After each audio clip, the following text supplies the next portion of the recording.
Bonjour à toutes et bienvenue dans cette nouvelle vidéo. Voici les programmes de ce journal foot d'aujourd'hui. Un journaliste détruit sévèrement Kylian Mbappé. Kylian Mbappé agace tout le monde. Luis Enrique refile une patate chaude au numéro 7 du PSG. Pour savoir tous les détails, je vous invite de rester jusqu'à la fin de la vidéo.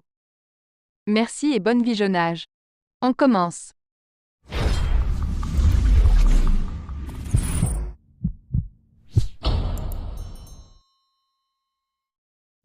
Dimanche soir après Lille-PSG, Luis Enrique s'est bien gardé de répondre à une question sensible au sujet de Kylian Mbappé. En ce moment, le cas Kylian Mbappé est source de tracas pour Luis Enrique. Mercredi dernier, son attitude boudeuse à Dortmund a valu au coach espagnol des commentaires après le match, mais aussi en conférence de presse d'avant-match samedi après-midi. Hier lors du match nul du PSG à Lille, ses difficultés au poste de numéro 9 n'ont également pas manqué de faire parler, poussant d'ailleurs Luis Enrique dans ses retranchements, se montrant assez agacé en conférence de presse d'après-match. Ce qui a d'ailleurs poussé l'entraîneur espagnol à se montrer assez peu aidant envers sa star concernant un autre sujet sensible. Pourquoi Kylian Mbappé n'a pas fêté son but pourtant très important marqué sur penalty? Le manager du PSG a tout simplement décidé de renvoyer la patate chaude à son joueur en conférence de presse. La question n'est pas pour moi mais pour Kylian, a répliqué sèchement Luis Enrique. Sans doute conscient aussi que d'ici à la prochaine prise de parole du crack de Bondy, le sujet sera évacué depuis longtemps. Hier soir, le Paris Saint-Germain n'a pas pu faire mieux qu'un match nul à Lille. Kylian Mbappé, qui a transformé le pénalty parisien, n'a pas vécu une soirée terrible, ce qui n'a pas échappé à Daniel Riolo. Au micro de RMC Sport, le journaliste a sévèrement taclé l'attaquant et capitaine de l'équipe de France. On fête à un jour près les 1 an de la finale de Coupe du Monde perdue, où Mbappé est sur le toit du monde tellement son niveau était stratosphérique. 1 an après, qu'est-ce qu'il s'est passé pour qu'il donne l'impression d'en avoir marre de jouer au foot? Sur cette année civile 2023, globalement il n'est pas terrible. Le bilan par rapport aux exigences et ce qu'on attend de lui, c'est moyenne avec même des pointes où il n'est pas bon du tout, ce qui ne devrait pas arriver. Il est même parfois exaspérant, ce qui est plus gênant. Et de temps en temps, il te montre encore qu'il a encore quelque chose, il ne manquerait plus que ça. Son année m'a déçu et le match face à Lille est absolument terrible. Puis, il a répondu aux propos de Luis Enrique qui a indiqué que Kylian Mbappé peut jouer où il veut à Paris. C'est quoi un joueur qui fait ce qu'il veut? Si vraiment on suit Luis Enrique dans un raisonnement que je n'aime pas, forcément ça perturbe les autres. Ils ne savent pas vraiment où se placer si ce gars-là fait comme il en a envie. En plus, ce n'est pas vrai qu'il va à gauche, la plupart du temps il était dans l'axe. Est-ce que la frustration de Mbappé vient? C'est quand même un joueur professionnel et son attitude est déplorable ce soir. Dans les replis, il n'y a rien, il fait semblant. Quand il va défendre sur un mec, il le fait tellement mal en faisant faute à tous les coups avec un mauvais esprit. Enfin, il a évoqué le rôle de numéro 9 du Français alors que le PSG a recruté Randal Kolo Muani et Gonçalo Ramos. On met Mbappé en 9. On peut en parler pendant 10 minutes que Mbappé a été mauvais et que son attitude était épouvantable, il n'y a aucun problème. Comme il habitue à des standards élevés. Surtout que l'équipe a fait le ménage pour lui, que tout se passe bien et le club a reconstruit un nouvel état d'esprit. Une fois qu'on dit tout ça, j'ai le droit de me demander si la façon dont il est utilisé est normale?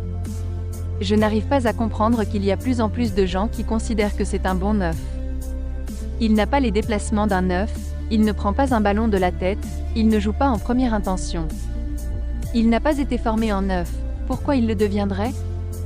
On insulte ce poste de 9 qui a fait quand même la grandeur de notre football, c'est comme si ça ne voulait rien dire. Attitude nonchalante, tête boudeuse, implication défensive nulle. Le comportement de Kylian Mbappé contre le Lille a outré nombre de supporters et consultants, qui ne se privent plus de tacler la star parisienne. Kylian Mbappé a longtemps été protégé. Par ses buts avant tout, la raison d'être du football qui masquait ses carences et son attitude défensive, mais aussi par la maladresse de certains partenaires ou par le comportement déroutant des autres stars. Bref, il était rare d'entendre Kylian Mbappé se faire taper sur les doigts un lendemain de match du PSG. Mais désormais, il est l'unique réelle star de l'effectif parisien, l'astre autour duquel l'équipe doit tourner. Alors quand ça ne fonctionne pas, il n'y a plus d'échappatoire pour le numéro 7. Ce lundi matin, après une pauvre performance collective du PSG, Kylian Mbappé n'est même pas sauvé par son but, le 16e de la saison en Ligue 1 inscrit sur pénalty. Car le reste a été en dessous de tout, entre erreurs techniques et attitudes nonchalantes. Et cela ne passe plus, en témoignent les nombreuses réactions outrées sur les réseaux sociaux. Une attitude qui pose question à tout le monde.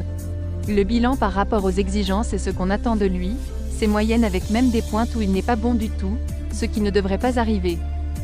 Il est même parfois exaspérant, ce qui est plus gênant, a par exemple lancé l'éditorialiste de RMC Sport Daniel Riolo qui pointe du doigt les conséquences des libertés accordées par Luis Enrique à son attaquant. C'est quoi un joueur qui fait ce qu'il veut? Si vraiment on suit Luis Enrique dans un raisonnement que je n'aime pas, forcément ça perturbe les autres. Ils ne savent pas vraiment où se placer si ce gars-là fait comme il en a envie. Mais ce qui fait réagir de manière plus virulente, c'est bien le manque d'entrain de l'international français dans les tâches défensives. Contre Lille, il a encore fait preuve d'une nonchalance hallucinante dans ce domaine. C'est quand même un joueur professionnel et son attitude est déplorable ce soir. Dans les replis, il n'y a rien, il fait semblant. Quand il va défendre sur un mec, il le fait tellement mal en faisant faute à tous les coups avec un mauvais esprit, poursuit ainsi Riolo.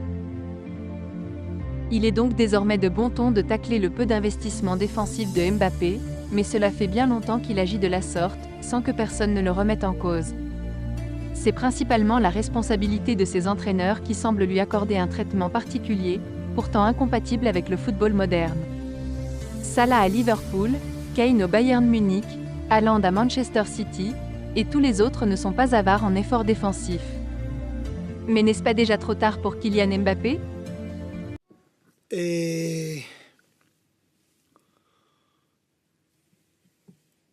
No sé si la palabra es frustración, pero cuando uno hace un partido tan completo a lo largo de 80 minutos y los últimos 10 perdemos el control, no somos capaces a quitarnos la presión de encima y el Lille se acerca muchísimo, pues bueno, la verdad duele un poco, pero así es el fútbol dura 95 minutos y tienes que estar en tu máximo nivel. Pero repito, ya preveíamos que era un partido muy difícil, un equipo que juega muy bien, que sabe defender, creo que hemos estado muy bien, pero al final nos llevamos un empate.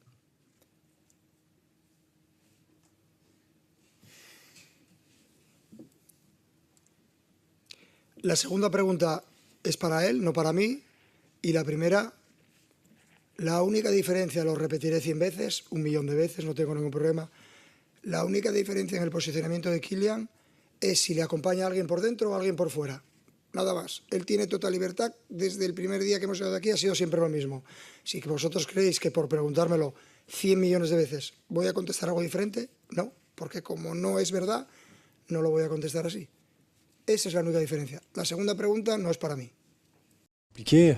Après, je trouve qu'on n'a pas démérité sur la fin. On a été récompensé par ce but, ce qui explique cette explosion de joie. Ouais, globalement, on savait que si on voulait obtenir un résultat face à cette équipe de Paris, il fallait garder une certaine solidité défensive et après jouer les contres et les coups qu'on a au maximum, et ce qu'on a réussi à faire ce soir. On savait qu'ils allaient avoir leur moment. Après, ils ont des qualités individuelles indéniables. On a essayé d'aider comme on pouvait nos latéraux, parce qu'il y avait Barcola et Ousmane sur les côtés. Et après, jouer avec nos tripes, pour pas dire un autre mot. Il fallait aussi imposer notre style de jeu et pas refuser le combat au milieu de terrain. Et je pense qu'on a réussi à bien le faire, à jouer nos coups. Je pense qu'on aurait pu jouer quelques coups un petit peu mieux. Mais globalement, on n'a pas à rougir de notre prestation ce soir.